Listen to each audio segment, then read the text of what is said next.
अस्सलाम वालेकुम दोस्तों, वेलकम टू यज़दान एवरी। उम्मीद है आप सब लोग खैरियत से होंगे, ठीक होंगे। उम्मीद है आपके बर्ड्स भी ठीक होंगे। अच्छा, अब कुछ व्यूवर्स के भी क्वेश्चंस आए हैं और कुछ जो मुझे बाहर लोग जब मिलते हैं तो वो भी क्वेश्चंस करते हैं। कुछ बेसिक चीज़ें हैं जो लोगों को नहीं पता। लोग नए आके जो है वो बर्ड्स रखते हैं और जो कुछ पुराने हैं या जो मॉडरेट हैं तो उनके लिए प्रॉब्लम्स होती हैं।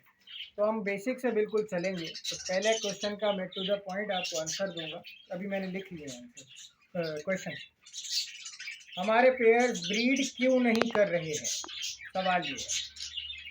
पहली बात, उनकी एज कंफर्म नहीं है आपको कि उनकी एज क्या है, ठीक है। दूसरा, जेंडर। अगर जेंडर और एज दोनों मैच कर रही हैं तो ब्रीड आनी चाहिए, ठीक है।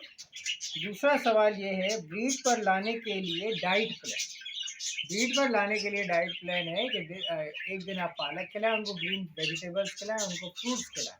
फ्रूट्स की मैं इतनी बात नहीं करूँगा, उनको आप खिलाएं। पालक हो गया, ठीक है, जैसे कैबेज हो गई, कैरेट हो गई। जितना बर्ड आपका हैप्पी रहेगा उतनी अच्छी ब्रीड करेगा और उतनी जल्दी ब्रीड कराएगा।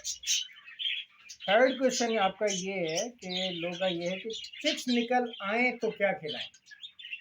ये बड़ा इंपॉर्टेंट क्वेश्चन। चिक्स निकल आए तो जैसे ही जब कोई चिक निकले तो आपने उस दिन उसको एग फूड देना है। एग बॉयल करना है, उसको सही से मैश करना है और अपने बर्ड्स को आपने प्रोवाइड करना है। दूसरे दिन आपने कैरेट खिलानी है, तीसरे दिन भी आपने कैरेट खिलानी है, ठीक है। फोर्थ डे आपने मटर खिला देने पीस के, ठीक है, बॉयल नहीं, रॉ। रॉ जो जैसे मटर हुए उनको आपने पीसा और डाल दिया, ठीक है। हफ्ते में 2 बार आपने एग फूड देना है और हफ्ते में 3 बार या 2 बार आप गाजर दे सकते हैं। थोड़े चिक्स बड़े हो जाएं तो फिर इनमें आप थोड़ी मिक्सिंग भी कर सकते हैं, जैसे मैं कर रहा हूँ। चुकंदर खिला दें, बीट रूट हो गया, कैबेज हो गया, कैरेट हो गया, तीनों का मिक्सअप करके आप खिला सकते हैं। इससे बच्चे जल्दी बड़े होंगे और अच्छी जो है वो डाइट पाएंगे, अच्छा साइज निकालेंगे और शाइनिंग वाले फैदर आएंगे और जल्दी भी बड़े होंगे, ठीक है, मजबूत भी होंगे। क्योंकि बच्चे को अगर आपने सही खुराक पे नहीं लगाया शुरू से ही, आपने सिर्फ दाने पे लगाया, तो बच्चे की ग्रोथ सही से हो नहीं पाती। चिक्स निकल आए तो क्या ना खिलाएं, ये भी है। किस चीज़ से अवॉइड करना है? आपने ग्रीन वेजिटेबल से ख़ास तौर पे आपने कोरिएंडर, धनिया और पुदीना से आपने थोड़ा सा परहेज करना है बच्चों को, क्योंकि बच्चों का जो है वो एक तो इम्यून सिस्टम बड़ा कमज़ोर होता है और ये एज जहर का काम करता है, ठीक है। बड़े वर्ड हो जाए तो कोई मसला नहीं, वो डाइजेस्ट कर जाते हैं। छोटे बच्चों को अगर आप खिलाएंगे तो बच्चे मर जाएंगे। पालक आपने खिला देनी है, लेकिन इतनी मतलब अगले ही दिन आपने दोबारा रिपीट नहीं करनी, हफ्ते में 3 बार आपने रिपीट नहीं करनी। उससे क्या होगा कि बच्चों को मोशन हो जाएंगे, बच्चे मर जाएंगे और फिर अल्लाह ही हाफिज है उनका, ठीक है।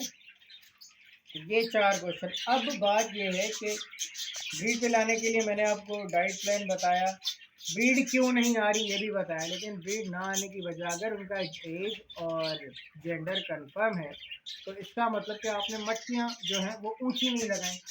अगर आपने लगाई हैं तो आपने उनके होल्स के सामने स्टिक नहीं लगाई, जिनकी वजह से ये ब्रीड नहीं आ पा रही, या ये कुछ अगर आपने क्वांटिटी में पेयर रखे हैं वो लड़ रहे हैं, डिस्टर्ब है, तो वो ब्रीड नहीं आएगी, ठीक है। कोशिश करें इन सारी चीज़ों को, बेसिक ये सारी चीज़ें आप लोग सीख लें और सही से स्टिक लगाएं, सही से मटकी लगाएं, सही एज में सही ब्रीड ले लें और अच्छा डाइट प्लान रखें। अच्छी खुराक दें। थोड़ा जे पे भारी पड़ेगा, लेकिन आप ये बात समझ लें कि अंडे बच्चों की मशीन है आपके पास। एक बार ये चालू हो जाए तो क्या ही बात हो जाएगी।